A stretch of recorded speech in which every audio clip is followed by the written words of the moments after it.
So it's no surprise to me, at least personally, whenever it comes out saying that a celebrity has been behind closed doors, is not the person that they show off to the public and to their fans.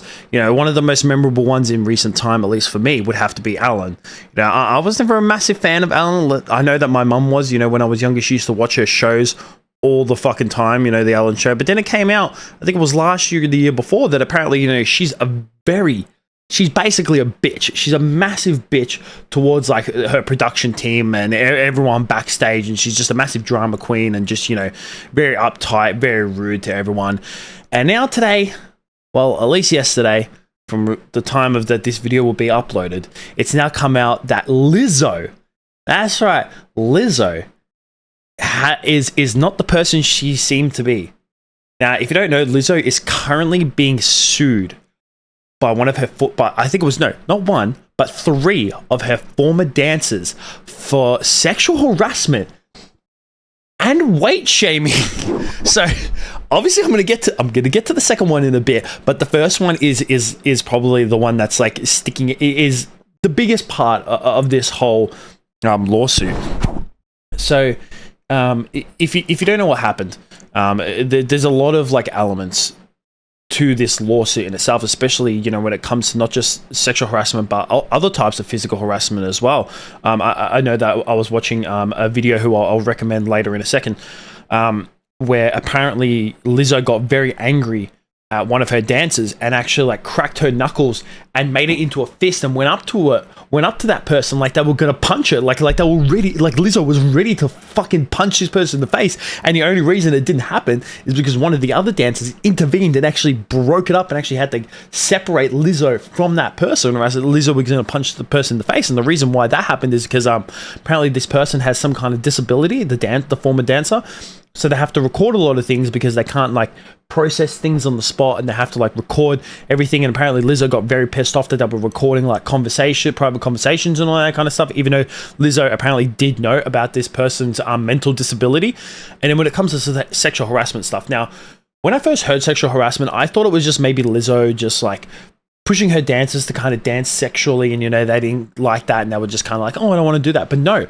So the big part about this sexual harassment is actually from when they were touring and they were in Amsterdam, which is actually February this year. So it's not even that long ago. You know, you might think like, oh, 6 months ago, that's a long time. But no, it takes a long time to actually like get information together and get like a case going and, you know, actually go through with suing someone.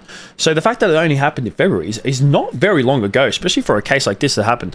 So apparently, you know, Lizzo invited her crew, her dance members, out on a night out in Amsterdam, and it led to the red light district. And if you don't know anything about the red light district, it is infamously known for its like, you know, sex theaters, sex shops, sex clubs, sex bars. Nudity is just like completely on display there. And apparently Lizzo was actually pressuring one of her dancers to eat a banana out of a performer's vagina. And this person was like, no, I don't want to do this. And she was like full pressuring them to do it. Apparently she was also like pressuring each other to touch like some nude people, like within the red light district. And she was like, you know, pressuring people to do that as well. And there's a few other things. Apparently she's, you know, a bit too open when it comes to her talking about her own sexuality. Apparently she's a very big religious person, and, you know, she pushes religion a lot, which can be, you know, a little bit annoying at times. But, you know, she would go a step further, and, you know, apparently to her, at least, you know, the act of pleasing yourself, you know, to her is very against like her religion. But then at the same time, you know, she would just literally say in front of her dancers, oh, you know, pleasing myself is not for my religion, but I made an oopsie today and I did it anyways. It's like, why the fuck are you sharing that information? Like, is this woman for real? And if you want to get like into more detail for this, for the case itself, you know, there is a lot of details for the case, and I think it's like a 37 page case at the moment. And, you know, I didn't want to sit through and all that, but luckily I saw it on Twitter, and then I found the person who actually posted it, and I'll put their TikTok on the page now, on the screen now.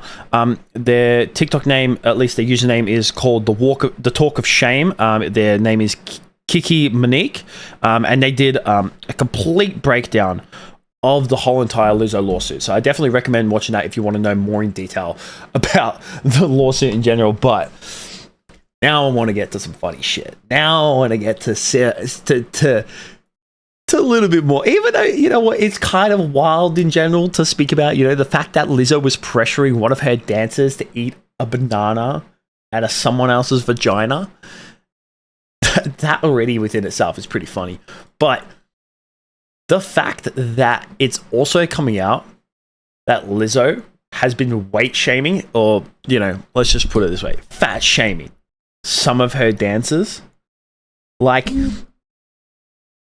to me, that's fucking wild. I don't know if the bitch has looked in the mirror recently, but honestly, I reckon if she had to sit on top of me, she would definitely break every single bone in my body and I would die on the spot. Like, getting called fat or getting weight shamed by Lizzo is literally like being called dumb from a clinically, and I'm not putting this in a rude way, no. It's literally like being called dumb by a clinically diagnosed retard. That's literally what it's like. Like, is she for real? She's actually weight shaming some of her dancers when her herself is severely overweight. Like, I know there's a lot of people on the internet saying, no, Lizzo's beautiful. Oh my God, she's such a beautiful woman. But then you compare them to Lizzo and then they get pissed off at you. It's like, no, man, just say it how it is. You might think she's beautiful or whatever, you know, but she is. She's extremely overweight. And the fact that she is weight shaming people is the most wild fucking part about this. Like, is she fucking for real? Honestly, like me, I've never, like, I don't necessarily hate Lizzo, but I never really fucking cared for her in the first place. Like, I've heard a couple of her songs. I don't think she's all that special. I never thought she was all that special as a performer, as a singer, as a songwriter. To me, she's just very mid, just like majority of these pop artists are these days. Apparently this week as well, Ariana Grande's gotten exposed for being rude. Apparently Doja Cat has been exposed for being rude, which, you know what, with them two, I rate them. In terms of their music, you know, Doja Cat, her last album was pretty dope. I don't know, she's shaved her head and then she also shaved her eyebrows, so I don't know, I think she's going through like a phase, you know, we all go through phases here and there. And then Ariana Grande, you know, she's made some bangers throughout the year, but Lizzo couldn't give a fuck, honestly. And you know what, good riddance to her anyways. I hope that this is like her downfall from here, because the fact that she is, you know, the amount of shit that it is, like I said, go watch that person who is literally talking about the case in like, not in detail, but they summarize it extremely well. So they went through the whole entire thing and they summarize it really well. But the fact that she is weight shaming these people is fucking mind blowing. Like, seriously, man, she needs to get a fucking life and look in the mirror, because I don't know what the fuck she's seeing every single time she wakes up in the morning, because it can't be something beautiful, that's for goddamn sure.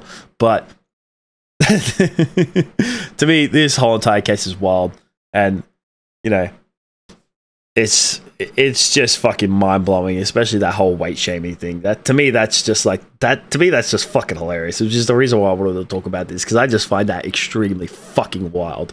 But yeah, like I said, go watch that video on TikTok. I highly recommend it if you want to know a little bit more about the case, or fucking search it up yourself and go read all 37 pages or however much it is. But that's it from me. Appreciate you guys. Peace out.